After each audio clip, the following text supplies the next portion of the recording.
வணக்கம். Chettinad pepper chicken என் ஸ்டைலில் பார்க்கலாங்க. 2 ஸ்பூன் தனியா, 1 ஸ்பூன் சீரகம், 1 ஸ்பூன் மிளகு நல்லா ரோஸ்ட் பண்ணிக்கோங்க.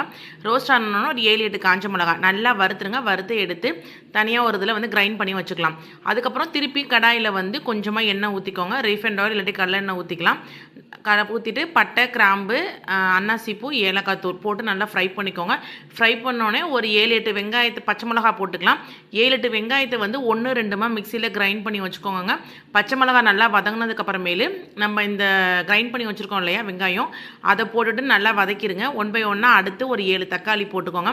அது நல்லா அந்த ஃபுல்லாகவே நல்லா திரண்டு வரட்டும். அதுக்கப்புறம் 1 ஸ்பூன் இஞ்சி பூண்டு பேஸ்ட்டு போட்டுக்கலாம். இது நம்ம வீட்டில் அரைச்சதுங்க. அதையும் போட்டு பச்சை வாசனை போகிறவரை நல்லா வதக்கிக்கலாம். அதுக்கப்புறமேல் கொஞ்சோண்டு மஞ்சத்தூள், சிக்கனுக்கு ஏற்ற உப்பு தேவையான அளவு பார்த்துக்கிட்டு அதை நல்லா இது பண்ணிக்கோங்க.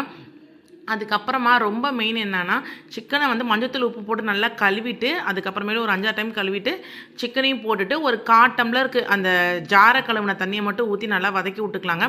வதக்கி விட்டுட்டு மூடி போட்டுடலாம். அது நல்லா தண்ணி விட்டு நல்லா வெந்துடும் அதுலேயே. அதுக்கப்புறமேலு நம்ம இந்த கொரியாண்டர்லாம் நுணுக்கி வச்சுருக்கோம் இல்லையா, பெப்பர்லாம், அந்த மசாலாவை போட்டுடலாங்க.